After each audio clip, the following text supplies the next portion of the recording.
Hi, I'm Stuart from S&B Leadworks, so welcome to the next job. Let's go and have a look, see what it's all about.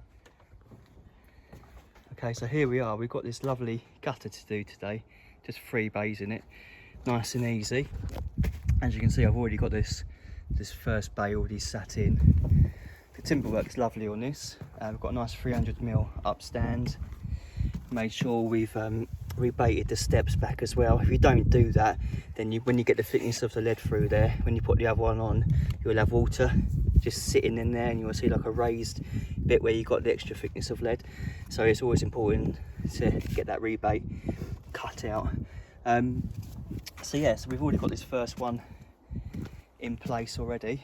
These are all in code 5, and that was all welded up. We've got the building paper on this for the second bay here.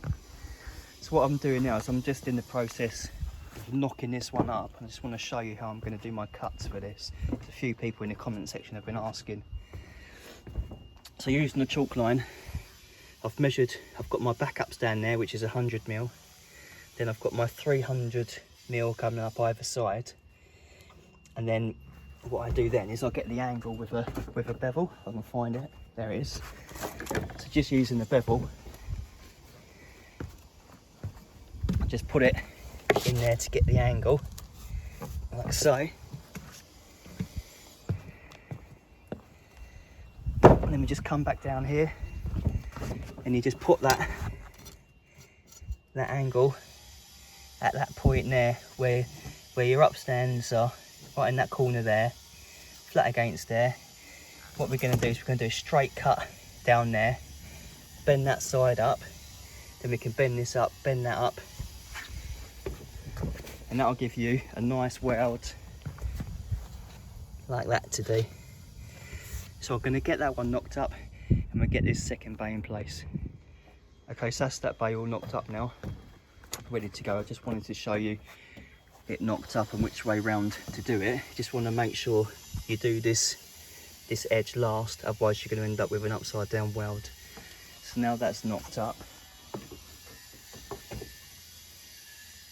got the underlay in place there, so we'll get that bay in and get it all welded up. Okay, so that's that second bay all dressed in and welded up now. So what I'm going to do now is get some building paper on this third bay, get that one knocked up and get that one in.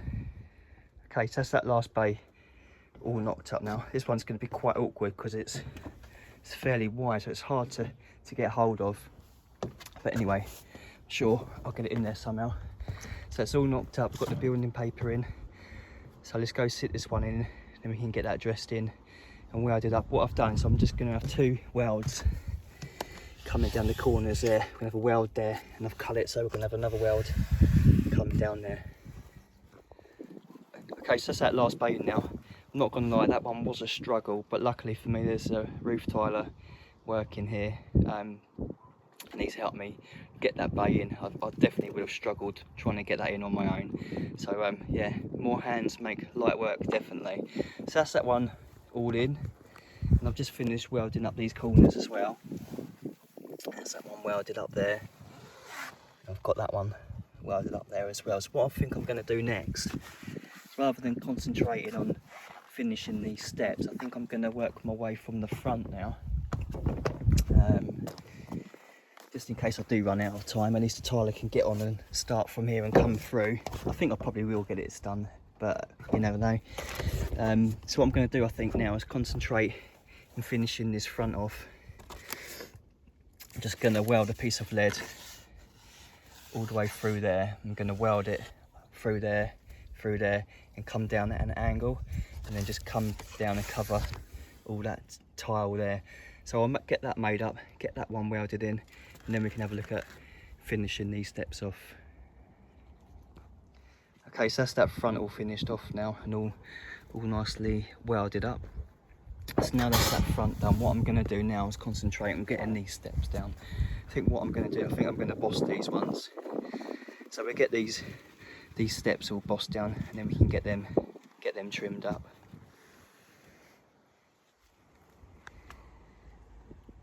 Okay, so that's that drippled all bossed down now. Went down quite nicely actually. Just using a selection of tools. Ended up with quite a few in the end, as you can see. But that's that one all bossed down now. So what I'm going to do now is I'm going to just trim this off to 50mm through there and just rake them up at an angle. So we get that trimmed off, and then we can just get the last strip down as well. So I was just working away, bossing that drip over, and I could hear something. I was thinking, what the hell is that? And it looks like I've got some company here today. I've got a load of ducks down there. I thought I was going crackers. Sorry, that was bad. But I'm just going to quickly pan around, show you where I'm working.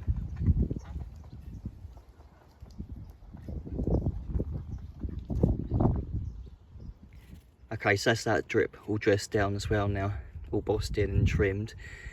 I've trimmed that one as well. So all we've got left to do now, get all these tools out of here, give it a sweep off, give it a coat of oil, weather it back in, and that will be job done. Okay, so that's all oiled up now. So that is job done.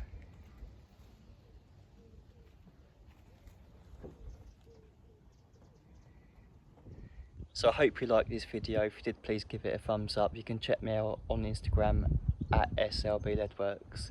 Also, if you haven't subscribed, please do, because 75% of the people watching my videos are not actually subscribed. It doesn't cost anything, and it just really helps me out and just encourages me to keep making these videos. So if you haven't already, please consider it, and hopefully catch you in the next. Cheers.